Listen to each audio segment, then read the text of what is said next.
Back on here now to the GSMC Chip Shot Football Podcast. The rest of free agency has been pretty crazy. I mentioned it last year yesterday, the last show that I was on, that the quarterback moves really took precedent over the first day. Russell Wilson going to the Steelers, Kirk Cousins to the Falcons, and then you had Baker Mayfield in there as well, re-signing with the Bucks.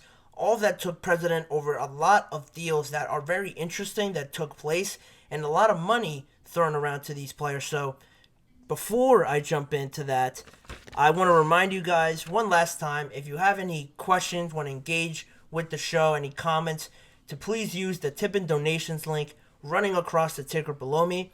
If you're not able to see it, the tip and donations link is GSMCPodcast.net. Again, this just makes sure I'm able to see your question. It pops up right here as I'm doing the show, and I can engage with it. It could carry the conversation somewhere else, bring up a different point of view, makes it more interactive and more fun in my opinion. And not only that, it's a big help for the show if you guys are able to donate whatever you can to not only this show, but to all the shows across the GSMC network as well. We greatly appreciate it every time you guys are able to do that. But going back to the free agents, now recapping the rest of the deals, I'm going to list them out, and as I do that, I'll give my 2 cents on the deal, if I like it or not, and what it could mean for the team, the player, and stuff like that.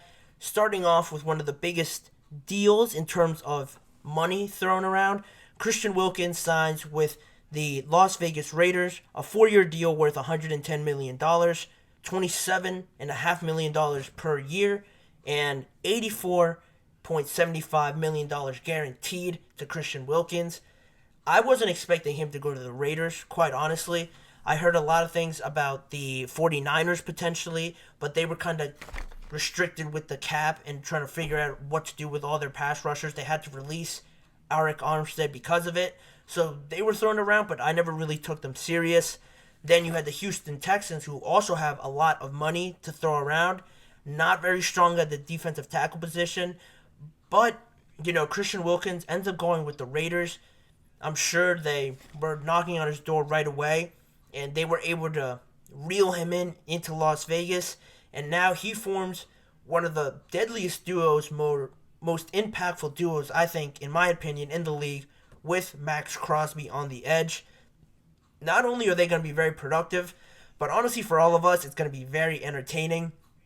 Both of those guys are avid trash talkers. They're always talking on the field. They're always saying something. So those games are going to be entertaining, but more importantly, they're going to be very productive, I think, because Max Crosby already gets a lot of attention on the outside. You can't really send as much as you would want because Christian Wilkins is a very good player for the Dolphins. A lot of times defensive tackles don't get the love that they deserve because, they play defensive tackle. They're not in the quarterback's face too much.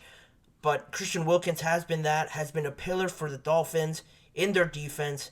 And he's going to not only help the pass rush, but clog up those running gaps for opposing teams. It's going to be awesome to see those two guys. I'm really happy for the Raiders, solidifying that defense even more. And that's going to be awesome to watch. But moving on, another defensive player that got another deal is Johnathan Greenard. He's signing with the Minnesota Vikings on a 4-year deal, $76 million overall, $19 million per year, and $52.5 million guaranteed to him. Another player on the Houston Texans that I was really a fan of. I wasn't really aware of him before this season or in the early part of the season, but you kind of see the success that was building with the Texans. A big reason because of that was his production on the outside. Of course, they had Will Anderson. A lot of attention went to him. But Johnathan Greenard also posted double-digit sacks, if I'm not mistaken, and he's very fast, very quick on the outside. Built a good resume for himself in his final year there with the Texans. Because of that, they weren't able to keep him, or they couldn't agree on a long-term deal that he would have wanted. Now he goes over to Minnesota, and that's a big signing for them because they have Delaney Hunter as an unrestricted free agent, and a lot of people believe he won't re-sign with the Vikings, so essentially, Johnathan Greenard can come in and replace Delaney Hunter in that sort of production. He is younger than Delaney Hunter, but Delaney Hunter is still putting up a lot of numbers. So whichever team gets him, they're going to be very fortunate. But at least the Vikings have somebody coming in that can replenish that to some extent. Moving on to the another deal on the offensive side, Jonah Jackson, a guard from the Detroit Lions, signed with the Los Angeles Rams on a 3-year, $51 million deal, $34 million guaranteed, and $17 million per year. The offensive line doesn't get a lot of attention in the free agent, alerts and stuff like that. A lot of people scroll past these moves, but I think this is a big one to point out because the Rams were able to re-sign Kevin Dotson, and now having Jonah Jackson on the other side, a good established guard that goes under the radar a lot, I think, but it was a big part of that Lions offensive line that was probably the best in the league last season. If you look at the production of Jahmyr Gibbs, David Montgomery, that offensive line was behind all of their success, and I'm sure those guys would say it as well. Jonah Jackson was a big part of that. Now he goes to the Rams, where they're building a pretty decent offensive line. They got to figure out the center, maybe one of the offensive tackle positions. But other than that, they're able to bring him in, establish their O-line a little bit more. They have to protect Matthew Stafford now, obviously more. He is getting up there in age. He's not the most mobile guy, so you have to give him a clean pocket. And the biggest thing for me, it makes me more excited for a guy like Kyren Williams. He had an awesome season last year. I was a big fan of him, watching him play for the Rams. With that offensive line now getting a lot better with Jonah Jackson, I'm very excited for him, and I'm very excited for that skill group of players that they have with Puka, Cooper Kupp still leading the way, and Kyren Williams. I think they're going to be a very fun team to watch next year, and a dark horse in the NFC, because I don't think they're being talked about a lot right now. But if they fix up that defense a little bit more, get some more weapons in there, I think there could be a dark horse in the NFC. Right now I'm saying that because I have high hopes for them. Jonah Jackson just solidifies my hopes a little bit more, and that offensive line is huge. Reassuring that is a big reason why I think they'll be good next season. But moving on from one guard to another, Joe Runyan, the guard from the Green Bay Packers, I think he's 26 and one of their best guards or one of the best offensive linemen on their team. He signs with the New York Giants to a 3-year, $30 million deal, $10 million per year, and $17 million guaranteed to Joe Runyan. He gets a long-term deal now with the Giants. Probably my favorite move that the Giants have made, quite honestly. I kind of dumped on them yesterday, I should say, with the decision not to tag Xavier McKinney or Saquon and losing both of them. I really like this move for them because for the longest time now, it seems like the Giants are still trying to figure out their offensive line. John Runyan is a great player. He was very good for the Green Bay Packers. A big reason why Jordan Love had success because their offensive line was very good.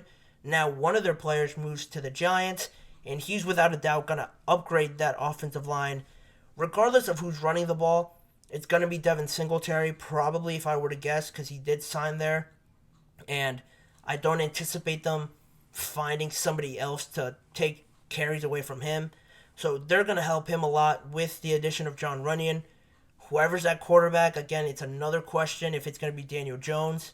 If it is Daniel Jones, bringing in John Runyan, it's good because he's had to deal with a lot of injuries because he's been sacked so much.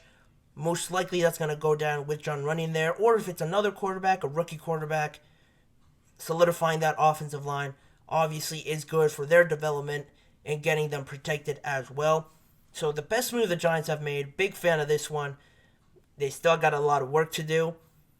Speaking of the Giants, one of their best players, Xavier McKinney, he signed with the Green Bay Packers on a 4-year, $68 million deal, $17 million per year, and $30 million potentially guaranteed through incentives and stuff like that.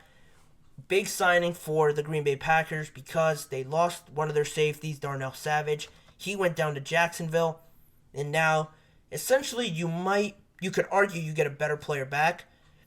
Depending on who you like better, Darnell Savage was very good with them. But if you're a bigger fan of McKinney or of how he plays, you could say that's an upgrade.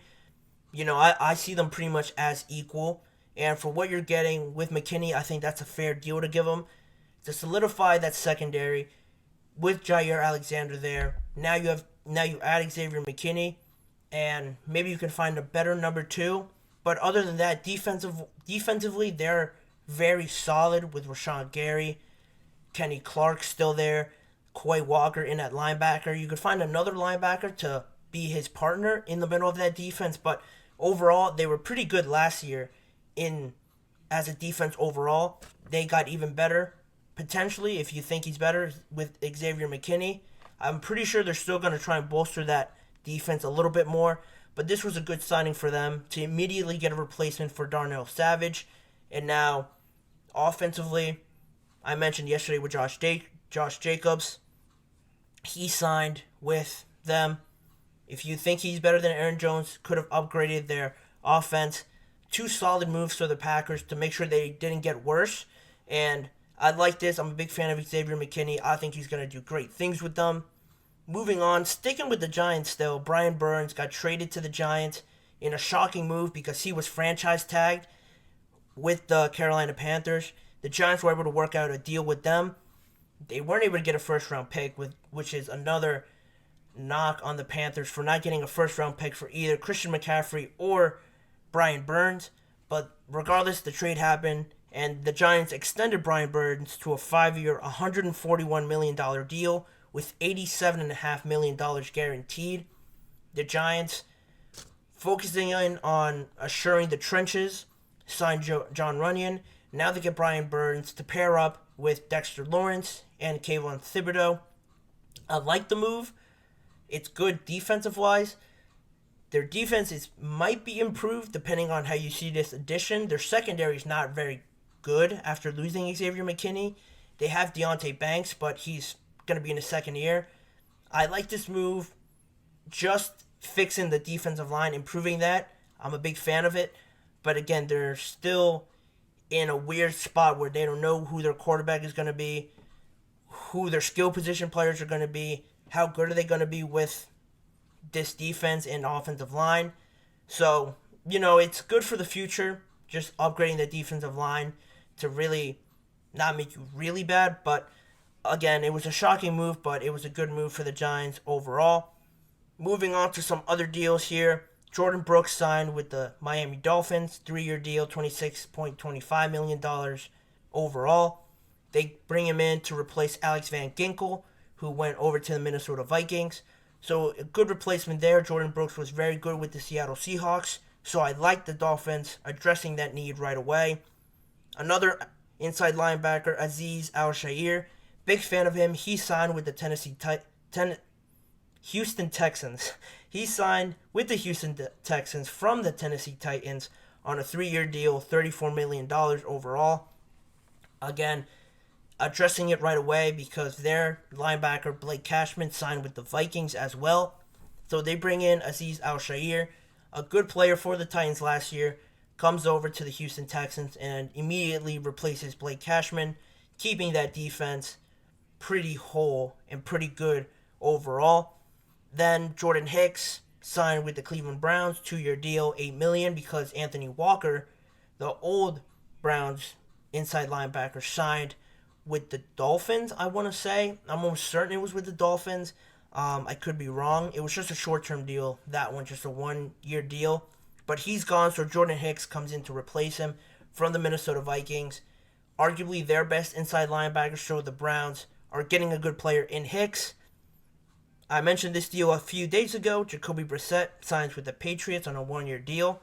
Still leaving the door open for a rookie quarterback, but I gave you all the reasons why I really like this move, and now the Patriots finalize it and get it official. Back with the Patriots. Some recognition there of how the organization works, what the standards are. I like the move, but still, it leaves the door open, which is always a good thing, leaving you with more options. So that was a good move by the Patriots.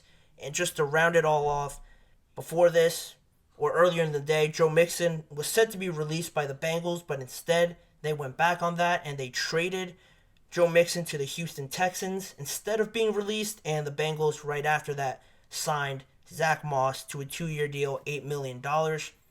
Good deal for Zach Moss.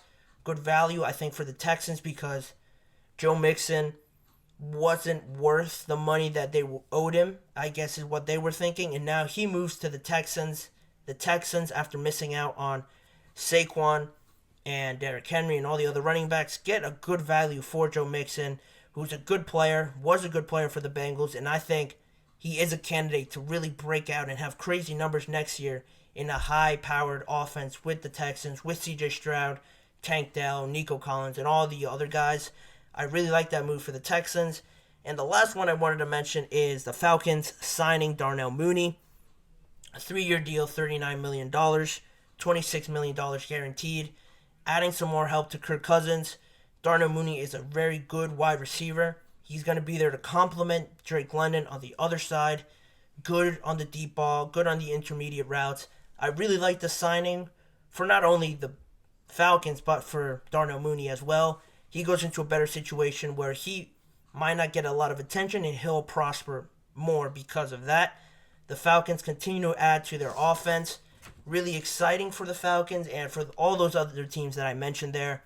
Those were the biggest deals that I thought happened in the last few days, last couple days, day and a half. And, I want to know what you guys think of them. Are there other ones you want me to comment on? And just your overall thoughts on those deals that happened as well. But I can put a pin in that, move on to the final segment or the final break of this show. And on the other side, we're going to have a discussion on the Minnesota Vikings. Did they get better, worse, because they lost Kirk Cousins, or potentially better because they added so many pieces on their defensive side of the ball? Stick around. You're not going to want to miss that conversation on the other side of this break. All that is coming up next.